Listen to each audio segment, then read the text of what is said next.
인터넷에서 한 여인이 자신의 딸이 자신을 가난하다고 조롱하며 자신을 축하하기로 되어 있던 파티에서 돼지 모이를 대접했다는 사연을 공유한 것을 보았다.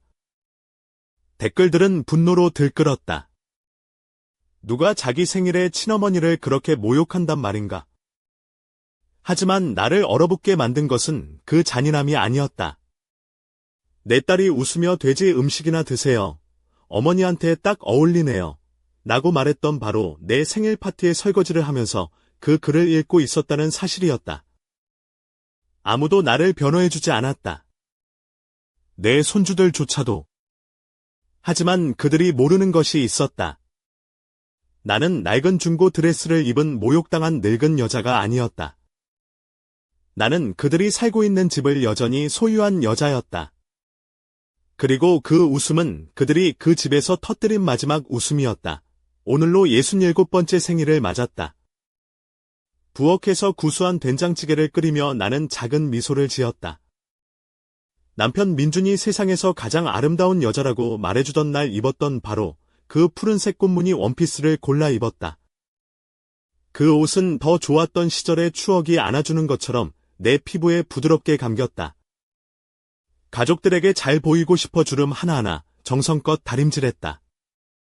식탁은 완벽하게 차려졌다. 어머니에게 물려받은 자개상 위에 특별한 날에만 꺼내는 백자 그릇들을 놓고 뒷마당에서 꺾어온 데이지를 꽂은 작은 화병 3개를 놓았다. 달콤 짭짤한 갈비찜 냄새가 이른 아침부터 뭉근하게 끓여온 된장찌개의 구수한 향과 어우러졌다. 모든 것이 민준이 일요일마다 준비해주던 방식 그대로였다. 할머니, 뭐 도와드릴 거 없어요? 하은이의 목소리가 나를 생각에서 깨웠다. 11살짜리 내 손녀가 부엌 문지방에 나타나 크고 호기심 많은 눈으로 나를 쳐다보고 있었다. 그럼, 우리 강아지. 나는 앞치마에 손을 닦으며 대답했다. 식탁에 냅킨 좀 놔줄래? 니넨 냅킨은 위쪽 서랍에 있단다. 하은이는 고개를 끄덕이고 가벼운 발걸음으로 식당으로 향했다. 하은이는 항상 내 손주들 중에서 가장 다정했다. 돕기를 더 좋아하고 더 관찰력이 깊었다. 가끔 나는 그 아이가 어른들이 숨기는 무언가를 이해하려는 듯 생각에 잠긴 표정으로 나를 쳐다보는 것을 발견하곤 했다. 거실에서는 텔레비전 소리와 스포츠 경기에 대해 떠드는 사위 동욱의 목소리가 들려왔다. 14살인 손자 지훈이는 아마도 자기 방에서 헤드폰을 쓴 채 비디오 게임과 음악의 세계에 빠져 있을 것이다. 그 나이에는 가족 모임이 즐거움이라기보다는 의무에 가깝다는 것을 나는 완벽하게 이해했다. 나는 35년간 국문학 교사였다. 10대들의 마음을 잘 알고 있었다. 엄마, 음식 다 됐어요? 지영이의 목소리가 거실에서 울려 퍼졌다. 최근 몇 년간 생긴 그 특유의 조급함이 묻어나는 목소리였다. 동욱 씨 일찍 가봐야 한대요. 나는 대답하기 전에 심호흡을 했다. 거의 다 됐어. 딸 5분만 더 줘. 5분만 더. 항상 5분 더 인내심을. 5분 더 이해를 구걸한다. 3년 전 민준이 세상을 떠나고 내가 지영이네 가족과 함께 살게 된 이후로 나는 기술적으로 내 집인 공간을 차지하는 것에 대해 끊임없이 사과하는 것 같았다. 하지만 그들은 그걸 몰랐고 나는 한 번도 그 사실을 상기시켜주지 않았다. 사랑에는 소유권을 상기시킬 필요가 없어야 한다. 나는 백자 접시의 음식을 모두 담아 하나씩 식당으로 날랐다. 잡채, 갈비찜, 여러 가지 나물, 하은이가 좋아하는 걸 알기에 만든 해물파전, 그리고 아침 내내 공들여 끓인 된장찌개까지. 저녁 준비 다 됐다. 나는 앞치마를 벗고 원피스를 다시 한번 매만지며 알렸다. 가족들은 으레 그렇듯 시끄럽게 식탁 주위로 모여들었다. 의자 끄는 소리, 반쯤 하다 마는 대화들, 마지못해 옆으로 치워두는 휴대폰의 딸깍 소리. 동욱이 민준의 자리였던 상석에 앉았고 지영이는 내 오른편 자기 자리에 앉았다. 아이들은 우리 맞은편에 자리를 잡았다. 지훈이는 내가 너무나 잘 아는 그 10대의 체념한 표정을 짓고 있었다. 자, 나는 목소리에 즐거움을 불어넣으려 애쓰며 말했다. 내 생일에 함께해줘서 고맙다. 모두 여기 함께 있으니 정말 의미가 깊구나. 식탁 주위에서 생일 축하한다는 중얼거림이 있었지만 나는 지영이가 음식을 훑어보는 그 표정을 알아차렸다. 내가 두려워하게 된 바로 그 표정. 슈퍼마켓에서 할인 상품을 보며 이게 살 가치가 있는지 아니면 시간 낭비인지를 평가하는 것과 같은 시선이었다. 엄마, 지영이가 포크로 찌개를 쿡 찌르며 말했다. 진심이에요? 아직도 이런 촌스러운 음식을 하세요? 뒤이은 침묵은 무겁고 끈적했다. 미소가 얼굴에 얼어붙는 것을 느꼈다. 내 아빠가 좋아하던 된장찌개야. 나는 목소리를 굳건히 유지하려 애쓰며 중얼거렸다. 아빠는 항상 이 동네에서 최고라고 했어. 지영이는 짧고 재미없는 웃음을 터뜨렸다. 아빠는 말도 많았죠. 그녀는 마치 불쾌한 것을 검사하는 것처럼 포크에 찌개 건더기를 몇 개 얹어 불빛 쪽으로 들어 올렸다. 이것 좀 보세요. 꼭 시골 밥상 같잖아요. 그녀의 목소리는 모두가 들을 수 있도록 커졌다. 어머니나 많이 드세요? 어머니한테 딱 어울리네요. 뒤따른 웃음이 최악이었다. 차라리 대놓고 잔인한 웃음이었다면 마주하기 더 쉬웠을 것이다. 하지만 식탁의 얼룩처럼 번져나간 그 불편하고 신경질적인 웃음. 동욱은 헛기침을 하고 자기 접시를 내려다보았다. 아이들은 서로 눈치를 보았다. 하은이는 아랫입술을 깨물었고 지훈이는 자기 음식에 강렬하게 집중했다. 아무도 아무 말도 하지 않았다. 아무도 나를 변호해주지 않았다. 나는 민준이 사랑했던 푸른 원피스를 입고 내가 요리하고 청소하고 희생했던 가족에게 둘러싸여 그 자리에 앉아 있었다. 그리고 고통스러운 명료함으로 깨달았다. 나는 완전히 혼자였다. 내 말이 맞다. 나는 마침내 말했다. 내 목소리는 예상보다 차분하게 나왔다. 소박한 음식이지. 나는 식탁에서 일어나 거의 손대지 않은 내 접시를 들고 부엌으로 걸어갔다. 내 뒤로 대화가 점차 재개되는 소리가 들렸다. 마치 아무 일도 없었다는 듯이, 마치 방금 그들이 이 아이들을 키우고 이 집에 공과금을 내고 그들의 미래를 보장하기 위해 모든 것을 신탁에 넣어둔 여자를 모욕하지 않은 것처럼 설거지를 하는 동안 마침내 눈물이 터져 나왔다. 슬픔의 눈물이 아니라 해방감과 결단력이 기묘하게 뒤섞인 눈물이었다. 35년간 나는 문학을 가르쳤다. 여러 세대의 학생들에게 말의 힘, 존중의 중요성, 인간 존엄의 아름다움을 보여주었다. 내 수업에서는 잔인함에 대한 무관용 원칙이 있었다. 왜 내 집에서는 그것이 다르게 허용되었을까? 비눗물은 저녁 식사의 잔해를 씻어냈지만 내 마음속에서 형성되고 있는 결심을 씻어낼 수는 없었다. 수십 년 동안 가르쳤던 교훈처럼 명확하고 확고한 결심. 존중은 구걸하는 것이 아니라 요구하는 것이다. 그리고 요구할 수 없을 때는 그 판에서 물러나는 것이다. 마지막 접시를 닦는 동안 거실에서 지영이가 웃는 소리가 들렸다. 아마도 동욱에게 휴대폰으로 무언가를 보여주고 있을 것이다. 아이들은 자기 방으로 올라갔다. 삶은 겉보기에 정상적으로 아무런 결과 없이 계속되었다. 하지만 나는 그들이 모르는 것을 알고 있었다. 나는 이것이 이 집에서 내가 준비하는 마지막 생일 저녁 식사가 될 것이라는 것을 알았다. 내가 직접 사고 유지해온 집에서 짐처럼 취급받는 것을 용납하는 마지막 시간이 될 것이라는 것을 나는 행주를 제자리에 걸고 내 방으로 올라갔다. 창가 작은 책상에서 노트북을 열고 검색을 시작했다. 먼저 내 변호사의 전화번호, 그 다음에는 재무상담사의 연락처, 그리고 마지막으로 1시간의 망설임 끝에 어릴 적 가장 친한 친구였던 오수진의 페이스북 프로필을 찾았다. 몇 년 동안 연락이 끊겼지만 프로필 사진 속 그녀의 미소는 우리가 12살 때 서로를 항상 돌봐주겠다고 맹세했던 그때와 똑같았다. 어젯밤 입가에 피어났던 미소는 동틀 무렵 더 깊은 무언가로 변해 있었다. 진한 커피처럼 혈관을 타고 흐르는 고요한 결단력이었다. 수십 년간 교직에 몸담았던 습관처럼 새벽이 오기 전에 눈을 떴지만 이번에는 습관이 아니라 새로운 삶을 시작해야 한다는 절박함이 나를 일으켜 세웠다. 협탁 위에서 휴대폰이 부드럽게 진동했다. 오전 5시 47분에 도착한 수진이의 카카오톡 메시지였다. 서연아, 이게 얼마만이야? 당연히 통화해야지. 시간 될 때 전화해. 너도 할 말이 많은 것 같네. 나는 미소를 지으며 커피를 내리기 위해 부엌으로 향했다. 집은 고요했다.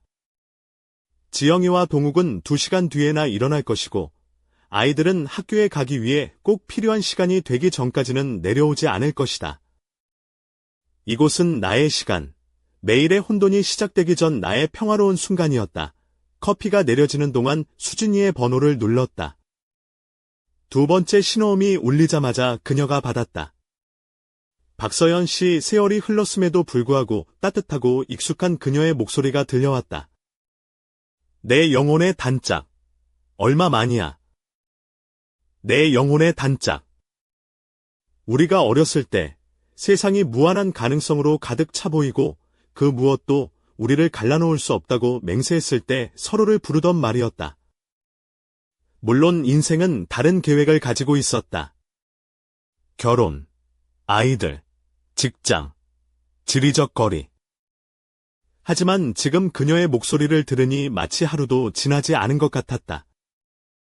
수진아. 나는 목소리가 살짝 갈라지는 것에 놀라며 중얼거렸다. 친구 목소리가 듣고 싶었어. 어머, 내 메시지를 보니 그냥 안부 인사는 아닌 것 같더라. 무슨 일이야? 이후 20분 동안 부엌 창문으로 황금빛 햇살이 스며들기 시작할 때 나는 모든 것을 털어놓았다. 생일, 모욕, 내 집에서 이방인처럼 느껴졌던 몇 년의 세월. 수진이는 중간에 끼어들지 않고 들어주었다. 그저 작은 이해의 소리를 내거나 때로는 분노의 소리를 낼 뿐이었다. 서연아, 그녀가 마침내 말했다. 우리가 16살 때 졸업 파티에서 빌리 모리슨 때문에 내가 울었을 때 네가 나한테 뭐라고 했는지 알아? 나는 모든 것에도 불구하고 미소를 지었다. 너를 함부로 대하는 사람은 내 곁에 둘 자격이 없다고 했지. 바로 그거야. 그리고 67이 된 지금, 너는 내 자신의 지혜를 다시 떠올릴 필요가 있는 거야. 가족일 때는 다른 문제야, 수진아. 내 딸이잖아. 아니, 얘야. 네가 다르다고 결정할 때 다른 거야. 하지만 존중은 존중이야. 상대가 누구든 상관없이 위층에서 발소리가 들렸다. 지영이가 일어나고 있었다. 끊어야겠어. 나는 속삭였다. 그런데 수진아, 큰 변화를 주기엔 너무 늦은 걸까? 그녀의 웃음소리는 따뜻한 꿀 같았다. 서연아, 나 방금 제주도의 바다가 보이는 작은 집을 하나 샀어. 네가 예전에 학교에 가져오던 그 해물파전을 만들 줄 아는 룸메이트를 애타게 기다리는 방이 하나 있거든. 네가 생각하는 게 내가 생각하는 그거라면 내 집 문은 활짝 열려 있어. 지영이가 부엌으로 들어서는 순간 전화를 끊었다. 그녀는 늘 아침마다 그렇듯 헝클어진 머리에 기분이 좋지 않은 표정이었다. 엄마, 커피 내렸어. 그녀는 인사도 없이 곧장 커피 메이커로 향하며 투덜거렸다. 좋은 아침. 딸. 나는 부드럽게 대답했다. 잘 잤니? 그녀는 커피를 따르면서 어깨너머로 나를 쳐다보았다. 네, 잘 잤어요. 아, 엄마. 주말에 동욱 씨랑 약속 있으니까 애들 좀 봐줘요. 질문이 아니었다. 늘 그랬듯 일방적인 통보였다. 물론이죠. 나는 속으로 대답했다. 토요일이 되면 내 계획은 이미 실행에 옮겨지고 있을 것이라는 사실을 알면서도 그날 아침의 나머지는 평소와 같은 일상으로 흘러갔다. 아침을 준비하고 아이들의 점심 도시락을 싸고 학교에 필요한 모든 것을 챙겼는지 확인했다. 하지만 익숙한 모든 움직임이 이제는 다르게 느껴졌다. 곧 마지막이 될 것이라는 자각으로 가득 차 있었다. 집이 비워지자마자 지영이는 헬스장으로, 동욱은 회사로, 아이들은 학교로 떠났다. 나는 주소록을 꺼내 전화를 걸기 시작했다. 첫 번째 전화는 15년 동안 내 변호사였던 김민석 변호사에게였다. 그는 민준의 사후 내 모든 법적 문제를 처리해준 진지하고 신뢰할 수 있는 남자였다. 박서연 여사님, 그의 비서가 말했다. 김 변호사님께서 오늘 오후 2시에 뵙자고 하십니다. 괜찮으시겠습니까? 완벽했다. 두 번째 전화는 내 재무상담사인 이은정 팀장에게였다. 그녀는 민준과 내가 평생에 걸쳐 탄탄한 재정 기반을 구축하는데 도움을 준 영리한 여자였다. 서연 씨, 이 팀장이 마침내 전화를 받았을 때 말했다. 목소리 들으니 반갑네요. 제가 뭘 도와드릴까요? 이 팀장님, 제 모든 자산을 검토하고 싶어요. 모든 거려. 그리고 몇 가지를 재편성할 수 있는 옵션을 알아보고 싶습니다. 잠시 침묵이 흘렀다. 이 팀장은 중요한 결정을 내린 여자의 목소리 톤을 알아챌 만큼 경험이 많았다. 언제 뵙는 게 좋으실까요? 내일 오전에요. 10시에 시간 좀 내주세요. 오전에 남은 시간 동안 나는 새로운 눈으로 집안을 걸어 다녔다. 더 이상 내 집이 아니라 하나의 부동산으로 보였다. 민준과 내가 함께 고른 가구들, 벽에 걸린 가족 사진들, 평생에 걸쳐 모은 작은 보물들. 모든 것이 이제 두 가지 범주로 나뉘었다. 진정으로 내 것인 것과 뒤에 남겨둘 수 있는 것. 내 방에서 옷장 속 여행 가방 2개를 꺼내 옷을 분리하기 시작했다.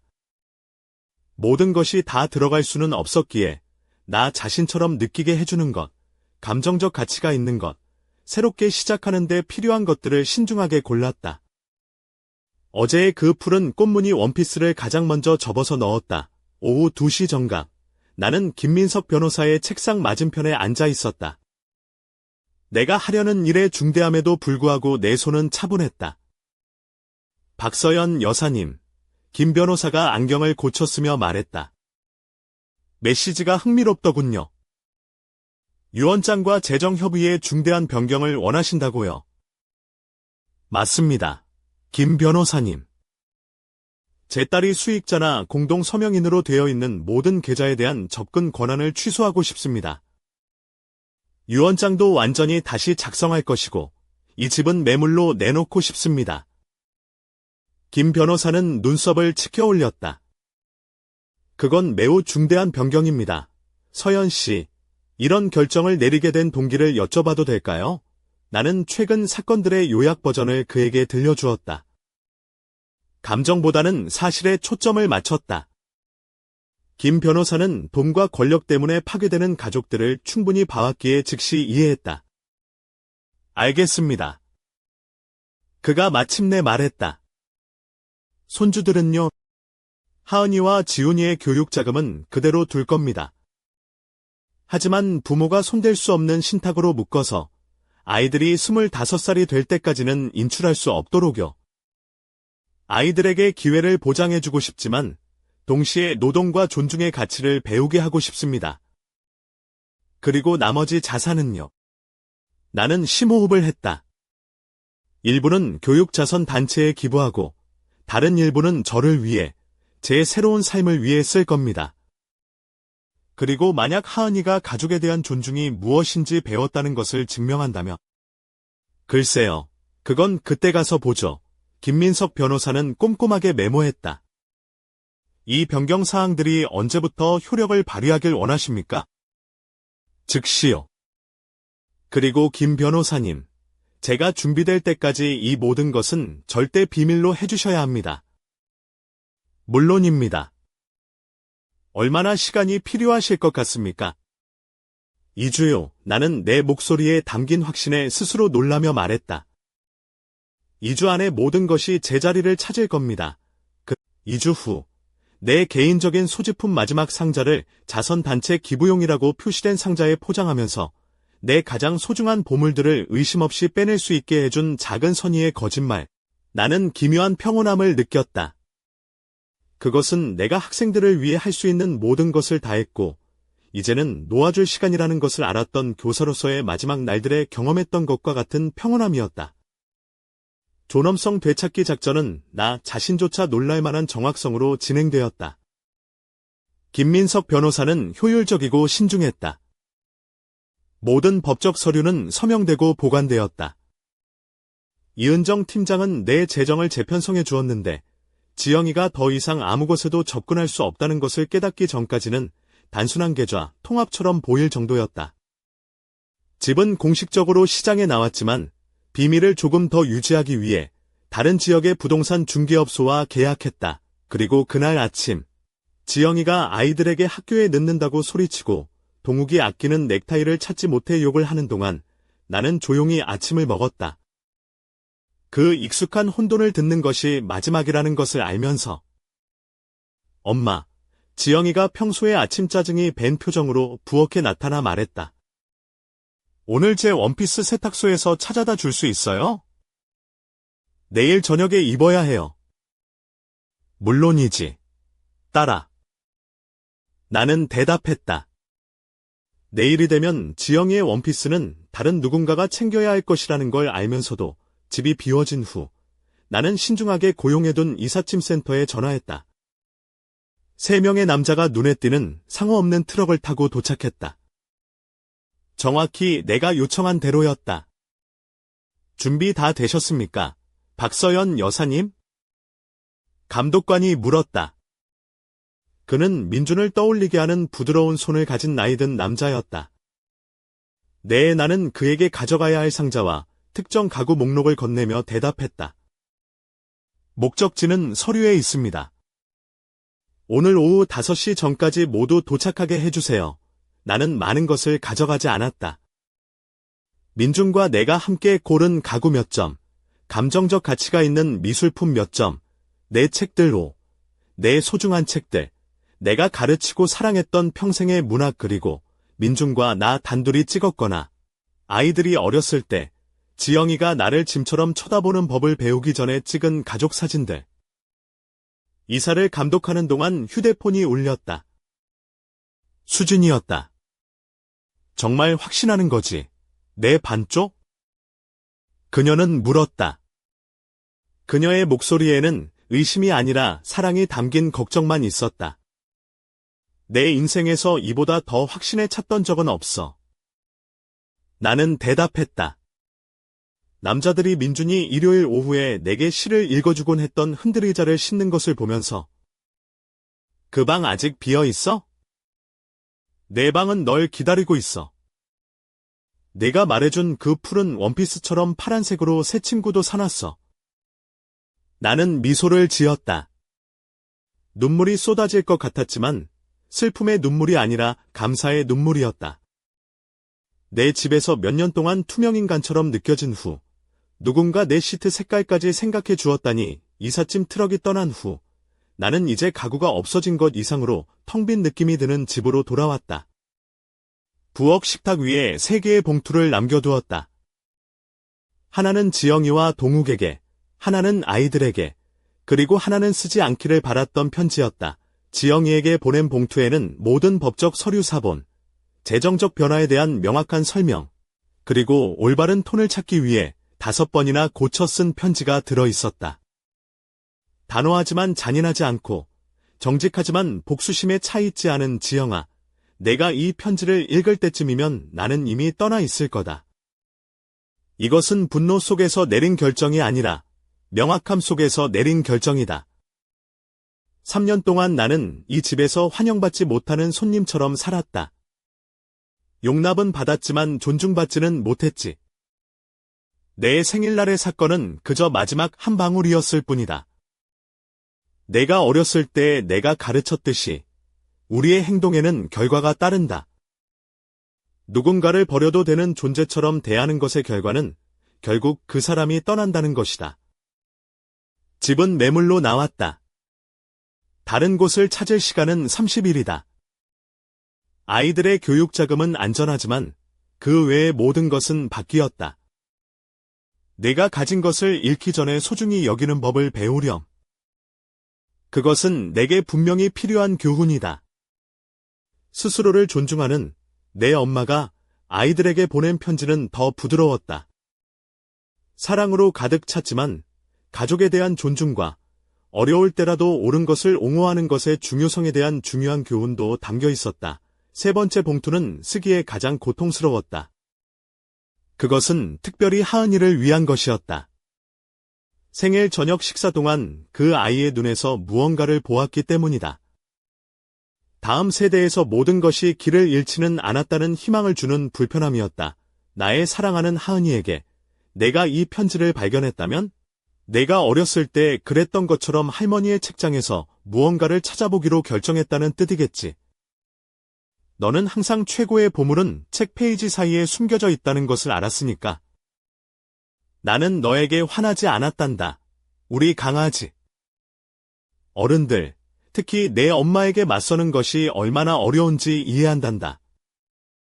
하지만 내가 더 자랐을 때 이 순간을 기억하고 다르게 행동하기를 선택하길 바란다. 존중은 낯선 사람에게만 주는 것이 아니야. 그것은 집에서, 가족과 함께 시작되어야 한단다. 언젠가 조건 없이 너를 사랑하는 할머니를 알고 싶다는 결심이 선다면 나를 찾아오렴. 내 새로운 삶에는 항상 너를 위한 자리가 있을 거야. 온 마음을 다해 사랑을 담아 할머니 서연이가 나는 그 편지를 내가 하은이가 우리 집에서 자고 갈 때 읽어주곤 했던 책 어린 왕자 내 사본 안에 숨겼다. 오후 4시. 수진이가 그녀의 하늘색 현대 아반떼를 타고 도착했다. 마치 우리가 모험을 위해 집을 탈출하는 두 10대인 것처럼 미소 지으며 새로운 인생을 맞이할 준비됐어? 그녀는 내가 필수품 옷, 약, 개인 서류, 그리고 민준의 결혼 반지를 보관한 보석함, 이 담긴 2개의 여행 가방을 싣는 것을 도우며 물었다. 준비되고 말고. 나는 3년 동안 이방인으로 살았던 집을 마지막으로 한번 돌아보며 대답했다. 진입로를 따라 차를 몰고 나가는 동안 옆집 박씨 아주머니가 화초에 물을 주는 것이 보였다.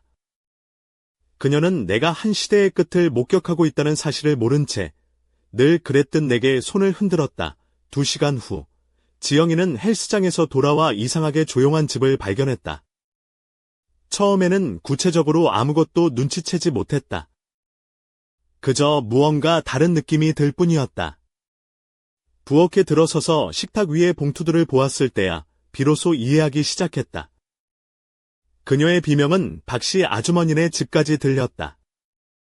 엄마! 엄마! 그녀는 소리쳤다. 이미 대답이 없을 것이라는 걸 알면서도. 떨리는 손으로 자기 이름이 적힌 봉투를 열었다. 첫 몇 줄을 읽고는 텅 빈 내 방으로 달려 올라갔다. 열린 옷장은 텅 빈 옷걸이들만 보여주었고 화장대 서랍은 완전히 비어 있었다. 욕실에는 크림 한 통, 칫솔 하나 남아있지 않았다. 안 돼, 안 돼, 안 돼. 그녀는 중얼거리며 편지를 다시 읽기 위해 부엌으로 돌아왔다. 그때서야 그녀는 냉장고 문에 테이프로 붙어있던 처음의 공황 상태에서 미처 보지 못했던 추가 봉투를 발견했다. 이 봉투에는 단 한 장의 종이가 들어있었다. 퇴거 통지서. 30일 이내에 부동산을 비워야 함. 집은 공식적으로 즉시 매물로 나왔다. 1시간 후 동욱이 퇴근해서 돌아왔을 때 그는 부엌 바닥에 앉아 법적 서류들에 둘러싸여 그가 전에 한 번도 본 적 없는 방식으로 울고 있는 지영이를 발견했다. 무슨 일이야? 그는 서류 가방을 떨어뜨리며 물었다. 가셨어. 지영이가 흐느꼈다. 엄마가 가버렸어. 동욱 씨. 우리 아무것도 없어. 은행 계좌, 집, 모든 게 엄마 명의였어. 모든 게 동욱은 바닥에서 서류 하나를 집어들었다. 그의 눈은 그들을 공식적으로 집도 없고 제주도에 도착한 지 6주 후 나는 수십 년 만에 처음으로 가슴을 짓누르는 압박감 없이 잠에서 깨어났다. 그 압박감은 어느새 내게 정상적인 것이 되어 있었다. 내 새 침실의 하얀 레이스 커튼 사이로 햇살이 스며들었고 끊임없이 들려오는 파도 소리는 오랫동안 내 아침을 지배했던 교통소음과 가족 간의 다툼 소리를 대신했다. 수진이는 이미 일어나 있었다. 그녀는 늘 아침형 인간이었고 부엌에서는 커피 향과 무언가 구워지는 냄새가 풍겨왔다. 나는 지난주에 산 라벤더색 부드러운 면 가운을 걸쳤다. 민준이라면 내 눈 색깔을 돋보이게 한다고 했을 것이다. 그리고 우리 작은 집의 계단을 내려갔다. 좋은 아침. 내 반쪽. 오븐 앞에 서서 환한 미소를 띤 수진이가 나를 맞았다. 독서 클럽에서 찾은 블루베리 스콘 레시피를 실험 중이야. 독서 클럽. 내 새로운 삶의 여러 경이로움 중 하나로 그 존재만으로도 여전히 나를 놀라게 했다. 도착한 지 사흘 만에 수진이는 나를 부드럽게 동네 도서관으로 이끌었다. 그곳에서는 8명의 여성들이 매주 목요일 모여 책에 대해 토론하고 더 중요하게는 내가 가능하다고 믿고 지냈던 방식으로 서로 연결되었다. 냄새 좋은데. 나는 수진이가 첫날부터 내 것이라고 지정해준 파란색 컵에 커피를 따르며 말했다. 소속감을 느끼게 하는 모든 작은 제스처가 여전히 나를 감동시켰다. 마가렛 아주머니 말로는 반죽을 너무 섞지 않는 게 비결이래. 수진이는 우리 독서 클럽 회원 중 한 명인 6아이를 키우고 이제는 그 모든 모성 에너지를 마주치는 모든 사람을 돌보는 데 쏟는 72세의 여성을 언급하며 계속 말했다. 바다가 보이는 작은 식당에서 아침을 먹는 동안 수진이는 그날의 계획에 대해 이야기했다. 농산물 직판장에 들렀다가 공원에서 수치화 그리기 시간을 가질 예정이었다. 그녀는 3년 전 이혼 후 미술 수업을 듣기 시작했고 그녀의 그림은 아마추어 수준이었지만 붓질 하나하나에서 뿜어져 나오는 기쁨으로 가득했다. 같이 갈래? 그녀는 내가 아마 다른 계획이 있을 거라는 걸 알면서도 물었다. 오늘은 베이킹을 할 거야. 나는 이제 나만의 프로젝트를 갖는 것과 연관된 그 익숙한 흥분의 불꽃을 느끼며 대답했다. 안 관장님이 토요일 어린이 독서 행사에 쿠키를 좀 가져다 달라고 부탁했어.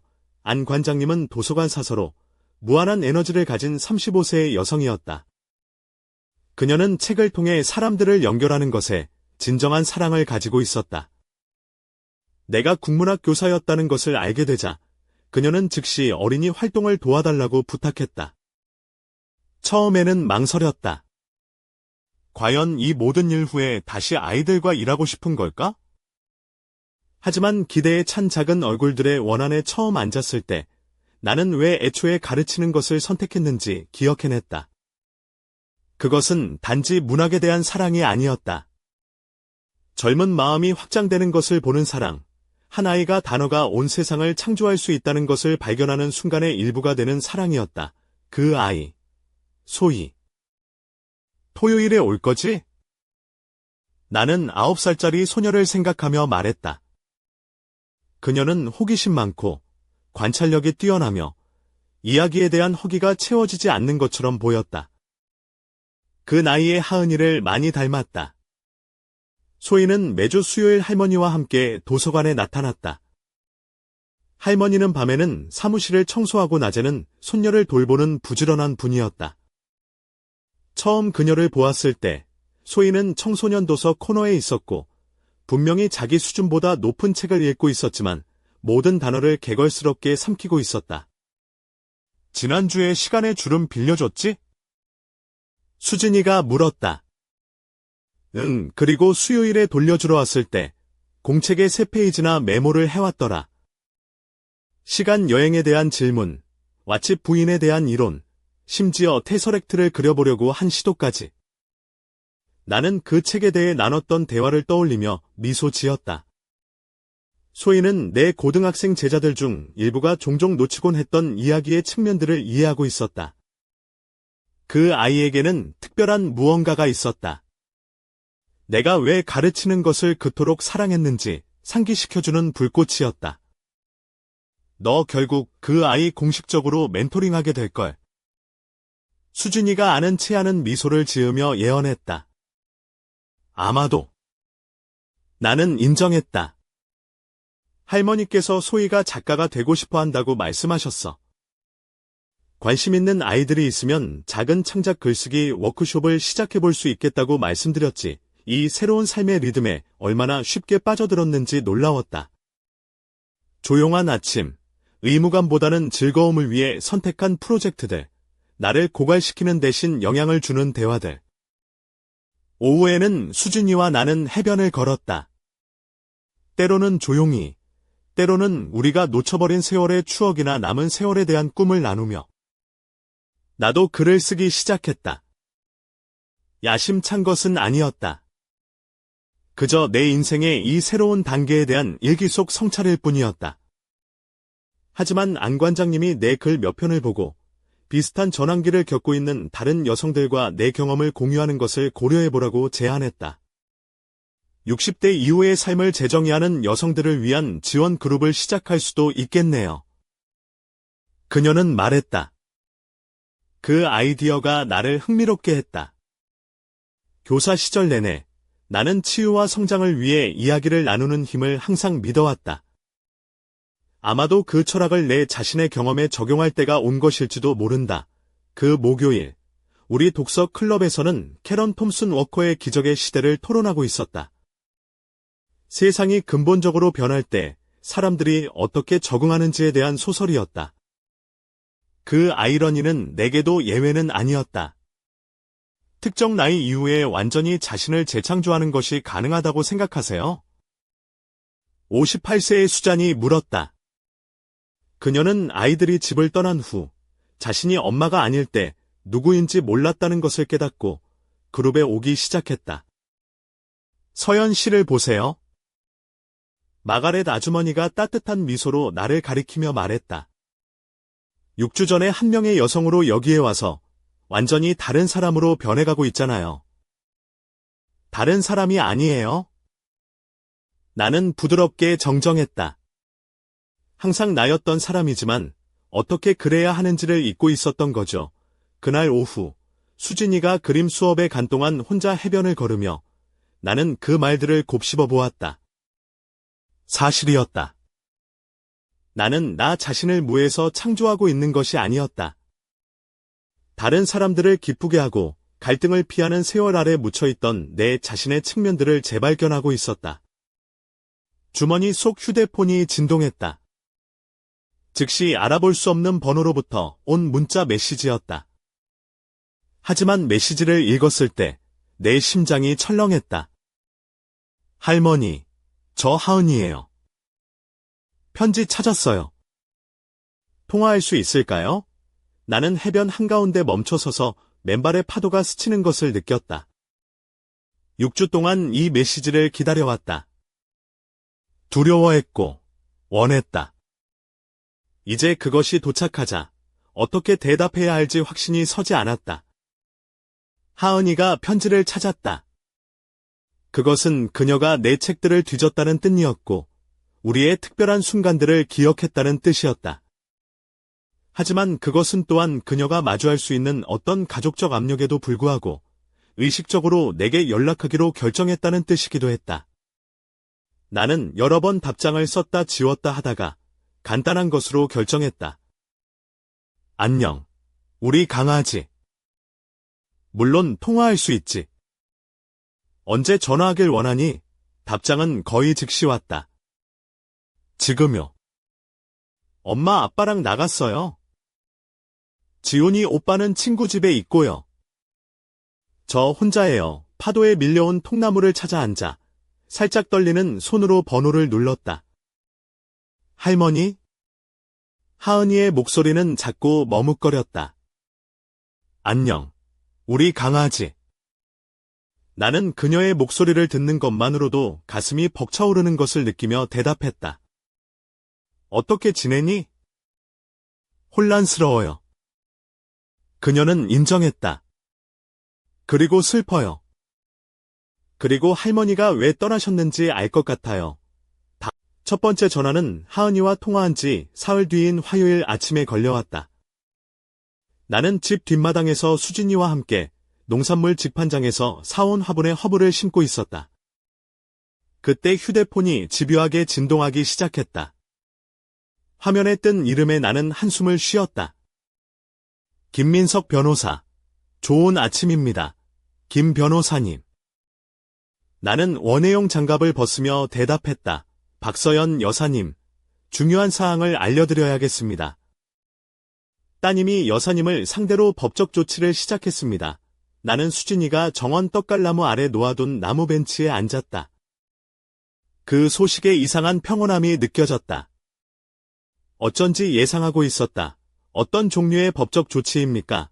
가족 부양 의무 유기를 주장하고 있으며 여사님께서 하신 유언장 및 재정협의 변경에 대해 이의를 제기하려고 합니다. 또한 여사님께서 이런 결정을 내릴 수 없을 정도의 정신적 장애가 있었다고 주장하고 있습니다. 나는 막을 새도 없이 웃음이 터져나왔다. 정신적 장애라고요. 아무래도 그들의 주장은 정신적으로 온전한 어머니라면 자기 가족을, 특히 재정적 자원 없이 버리는 일은 없을 거라는 겁니다. 알겠습니다. 그들의 승소 가능성에 대한 변호사님의 평가는 어떻습니까? 사실상 제로에 가깝습니다. 김 변호사는 확신에 차 대답했다. 여사님께서 정신적으로 완벽한 상태라는 것을 보여주는 최근 의료 기록이 있습니다. 따님이 가정에 기여하지 않고 수년 동안 여사님의 재정에 접근했던 상세한 기록도 있고요. 그리고 따님이 결혼해서 자신의 가정을 꾸린 이상 여사님께서 법적으로 그녀를 재정적으로 부양할 의무가 없었다는 사실도 있습니다. 심리는 언제입니까? 2주 후입니다. 증언 가능하십니까? 나는 수진이가 부엌에서 아마도 점심을 준비하며 지난주 재즈 콘서트에서 들었던 노래를 흥얼거리고 있을 집을 바라보았다. 우리 작은 정원에서 보이는 매일 아침 나 자신을 더 나답게 느끼며 깨어났던 바다를 바라보았다. 네, 나는 대답했다. 거기 가겠습니다. 그날 밤, 아침에 심은 허브를 곁들인 연어구이로 저녁을 먹으며 나는 수진이에게 김 변호사의 전화에 대해 이야기했다. 그 아이는 언제쯤 그만둘 줄 알까? 수진이가 고개를 저으며 말했다. 어떻게 대처할 계획이야? 진실로요. 나는 간단히 대답했다. 완전한 진실로요. 그 후 일주일은 기묘한 정지 상태 속에서 지나갔다. 나는 평소의 일상을 계속했다.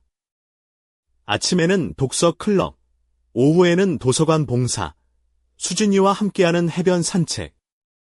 하지만 겉으로 보이는 평온함 아래에서 나는 지영이를 처음으로 마주할 정신적 준비를 하고 있었다. 하은이는 2번 더 전화를 걸어왔다. 2번째 통화에서 그녀는 부모님이 점점 더 절박해지고 있으며 작은 아파트로 이사해야 했고 동욱이 파산 신청을 고려하고 있다고 말했다. 엄마가 할머니가 법정에 오실 거라고 했어요. 하은이가 감정을 알 수 없는 목소리로 말했다. 그래, 갈 거야. 긴장되세요. 나는 그 질문에 정직하게 대답하는 나 자신에 놀랐다. 아니, 나는 내 결정에 평온해. 하은아. 그래서 그것들을 변호하기가 쉬운 거야. 심리 당일은 조지아의 완벽하게 맑은 아침 중 하나로 시작되었다. 살아있음에 감사하게 만드는 그런 날이었다. 수진이는 동행하겠다고 제안했지만 나는 이것을 혼자 해야 한다고 말했다. 돌아오면 여기 있을게. 그녀는 내가 떠나기 전 현관에서 나를 안아주며 말했다. 와인 한 병이랑 내가 제일 좋아하는 음식이랑 같이 서울의 법원 건물은 2개월간의 짠 공기와 탁 트인 공간 후에 낯설게 느껴졌다. 모든 것이 더 작고 더 숨막히고 내가 한때 정상이라고 여겼던 광적인 에너지로 가득 차 있었다. 지영이는 복도에서 그녀의 변호사와 함께 있었다. 그는 자신감보다는 긴장해 보이는 젊은 남자였다. 그녀가 나를 보았을 때 그녀의 얼굴에는 놀람, 고통, 그리고 마침내 내가 너무나 잘 알게 된 그 익숙한 원망의 표정이 스쳐 지나갔다. 엄마. 그녀의 목소리가 살짝 갈라졌다. 달라 보이세요, 사실이었다. 나는 지난 몇 주 동안 스트레스 때문이 아니라 정말로 먹고 싶은 음식을 다시 요리하면서 체중이 줄었다. 길게 기르기 시작해서 이제는 더 편안한 스타일로 연출하는 내 머리카락은 흰머리가 더 많아졌지만 더 건강해 보였다. 나는 이 날을 위해 특별히 산 네이비색 원피스를 입고 있었다. 전문적이고 자신감 있게 느끼게 해주는 옷이었다. 느낌이 달라. 나는 정직하게 대답했다. 어떻게 우리한테 이러실 수 있어요? 그녀가 물었다. 그리고 잠시 나는 혼란스럽고 상처받았던 어린 시절의 그녀의 목소리를 들었다. 진심으로 이 대화를 여기서 하고 싶니, 지영아? 나는 부드럽게 물었다. 왜냐하면 완전한 대답을 해줘야 할 테니까. 그녀의 변호사가 그녀의 팔을 건드렸다. 공식적인 심리 전에 어떤 대립도 피하고 싶어 하는 것이 분명했다. 법정 안에서 나는 김 변호사와 함께 앉았고 지영이와 그녀의 대리인은 반대편에 자리를 잡았다. 온갖 가족 드라마를 다 본 듯한 표정의 중년 여성 판사가 그녀 앞의 서류들을 검토했다. 이것은 이례적인 사건입니다. 그녀가 시작했다. 이지영 씨는 그녀의 어머니 박서연 여사님이 비이성적으로 가족 부양 의무를 유기했으며 최근에 이루어진 특정 재정 및 재산 변경을 번복해달라고 요청하고 있습니다. 지영이의 변호사가 먼저 그의 주장을 펼쳤다. 그는 내 책임에 갑작스럽고 설명할 수 없는 유기, 젊은 가족을 자원 없이 남겨둔 것, 그리고 내가 부당한 영향력 하에 있었거나 인지 저하를 겪고 있었다는 그의 의심에 대해 이야기했다. 나는 반응 없이 모든 것을 들었다. 가끔 메모를 했지만 대부분은 지영이를 관찰했다. 그녀는 피곤해 보였고 내가 기억하는 것보다 더 말랐으며 그녀의 눈에는 연민이었을지도 모르는 무언가의 찌름을 느끼게 하는 절망감이 있었다. 내가 그렇게 화나지 않았더라면 내가 증언할 차례가 되었을 때 나는 진실이 내 편이라는 것을 아는 데서 오는 자신감을 가지고 일어섰다. 박서연 여사님, 김 변호사가 시작했다. 법원의 여사님의 생활 및 재정 협의를 변경하기로 한 결정에 이르게 된 상황을 설명해 주시겠습니까? 다음 40분 동안 나는 드라마나 자기 연민 없이 수십 년간의 교직 생활 동안 배운 사실적 명료함으로 내 이야기를 했다. 내 집에서 손님처럼 살았던 세월에 대해 이야기했다. 내 생일의 공개적인 모욕으로 절정에 달했던 무례함의 패턴을 설명했다. 수년 동안 이 문제들을 직접 해결하려고 노력했지만 아무런 결과가 없었다고 설명했다. 따님이 가정에 재정적으로 기여한 적이 있습니까? 김 변호사가 물었다. 아니요. 제가 그녀와 그녀의 가족과 함께 살았던 3년 동안 저는 주택담보대출, 공과금, 식료품, 그리고 제 손주들과 관련된 대부분의 비용을 지불했습니다. 그리고 자신의 집에서 이런 대우를 받으면서 어떤 기분이셨습니까? 짐처럼요. 나는 지영이를 똑바로 쳐다보며 대답했다. 마치 제 존재가 재정적 기여 때문에 용납은 되지만 다른 어떤 이유로도 가치 있게 여겨지지 않는 것처럼요. 가장 강력한 순간은 김 변호사가 내게 생일날 밤을 묘사해달라고 요청했을 때였다. 제 딸은 제가 사랑으로 준비한 음식을 돼지 모이에 비유했습니다. 나는 목소리를 굳건히 유지하며 말했다. 그것이 저에게 먹기 적합하다고 제안했습니다. 그 식탁에서 아무도 저를 변호해주지 않았습니다. 아무도 그것이 부적절하다고 말하지 않았습니다. 그 순간 저는 제가 키우고, 교육하고, 평생 재정적으로 지원해온 딸이 자신을 키워준 여자를 공개적으로 모욕하는 것이 괜찮다고 생각하는 딸을 키웠다는 것을 이해했습니다. 나는 지영이가 자리에서 움츠러드는 것을 볼 수 있었다. 지영이의 변호사가 반대 신문할 기회를 가졌을 때 그는 내 출발을 잔인하고 무책임하게 묘사하려고 했다. 이렇게 극단적인 조치를 취하기 전에 이 문제들을 해결하려고 노력했어야 한다고 생각하지 않으십니까? 그가 물었다. 저는 3년 동안 이 문제들을 해결하려고 노력했습니다. 나는 대답했다. 문제는 소통 부족이 아니었습니다. 문제는 존중 부족이었습니다. 하지만 가족을 완전히 버리고 자원 없이 남겨두는 것은 저는 제 가족을 버리지 않았습니다. 나는 단호하게 정정했다. 저는 학대적인 상황에서 물러났습니다.